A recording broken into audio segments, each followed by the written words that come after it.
Daniel is standing outside a restaurant in the cold, phone in hand, doing math he doesn't want to do. Inside, 6 people from work are already seated. It's someone's promotion dinner. He said yes 11 days ago without thinking, and now he's looking at a place where the cheapest entree is $41, and he knows how the night goes. Shared appetizers he didn't order, 2 bottles of wine he barely touched. The bill split evenly because splitting evenly is easier than being the guy who itemizes. $140, maybe $160 with the tip.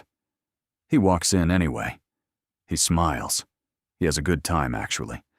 And on the drive home, somewhere around the 2nd traffic light, the number comes back and sits in his chest.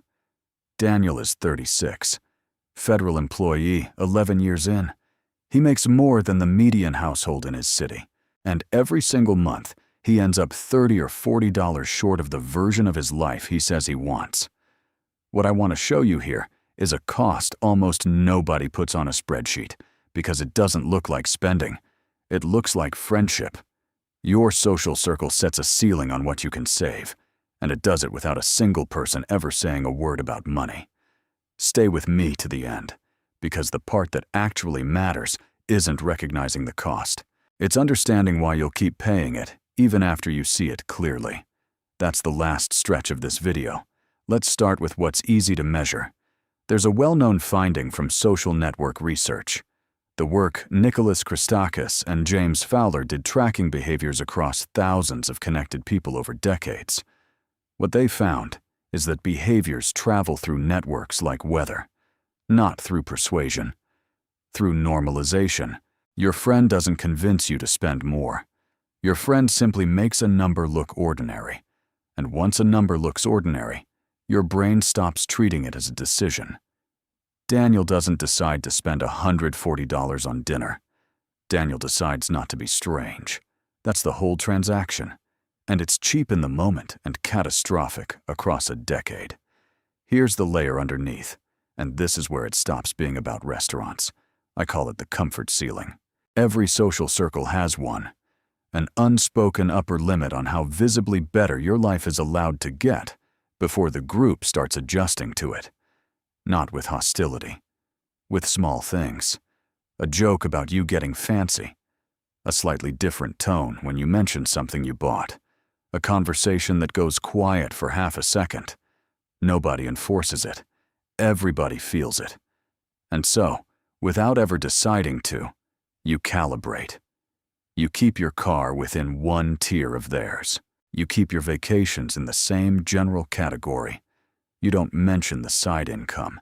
You round your salary down when it comes up. And you spend to stay in the middle of a range you never chose. I did this for years and called it being humble. It wasn't humility. It was fear of being the one who left. Now look at the other direction, because the ceiling has a floor attached to it. The same group that limits how far up you go also guarantees you never fall too far down. If Daniel skipped that dinner 3 times in a row, nothing dramatic would happen. He just wouldn't be in the room the next time someone mentioned an opening in a different department. Belonging is expensive, but it also pays in information, in invitations, in the small favors that make a career move faster. That's why this trap holds. It isn't irrational. You're paying real money for real returns. The problem is that you're paying on a schedule set by the highest earner in the group and receiving on a schedule you can't predict. But there's something most people do at exactly this point, and it's where the whole thing falls apart. Before I go on, I need to show you something I built after mapping exactly this kind of pattern. It's called the Free Your Mind Kit. 3 tools that work together. The ebook is 35 pages of real financial psychological diagnosis. Not budgeting tips, a map of the invisible patterns that trap men with stable incomes. The stability cost calculator is interactive. You put in your own numbers, and it shows you what standing still actually costs you. In assets, in years, in postponed freedom. And the mental reprogramming audios are 3 tracks, 7 to 12 minutes, built for the walk to work or the moment before sleep. Working on identity, where information alone never reaches. They complement each other. The ebook builds intellectual awareness. The calculator builds emotional awareness. The audios work on identity. Not a course. No subscription. Lifetime access. All of it for $9. The link is in the description, whenever you're ready. Back to it. The mistake almost everyone makes here is to declare independence. Cut the dinners. Announce the budget. Become the guy who says he's saving right now. It fails, and it fails fast, because it turns a private financial decision into a public identity statement. Now every no is a referendum on the group. Now your friends aren't just seeing you decline dinner, they're being told implicitly that they're the reason. Nobody survives that socially for more than 2 months. And when you go back with interest, because you have 3 months of guilt to pay off in generosity. What actually works is quieter, and it's almost boring. You stop trying to change the amount and start changing the frequency. Same restaurants, half as often. Yes to the promotion dinner, no to the third random Thursday. You keep every high-signal occasion, the ones where relationships and information actually move.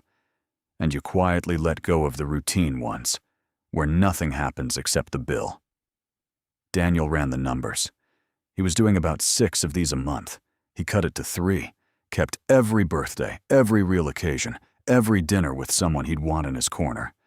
Dropped the filler. Nobody noticed. Not one person mentioned it. That's the part that hurt. How invisible he'd been in the first place, and how much he'd been paying to stay that way. And now the thing I promised you at the start. Why you'll keep paying even after seeing this. Because the money isn't buying dinner.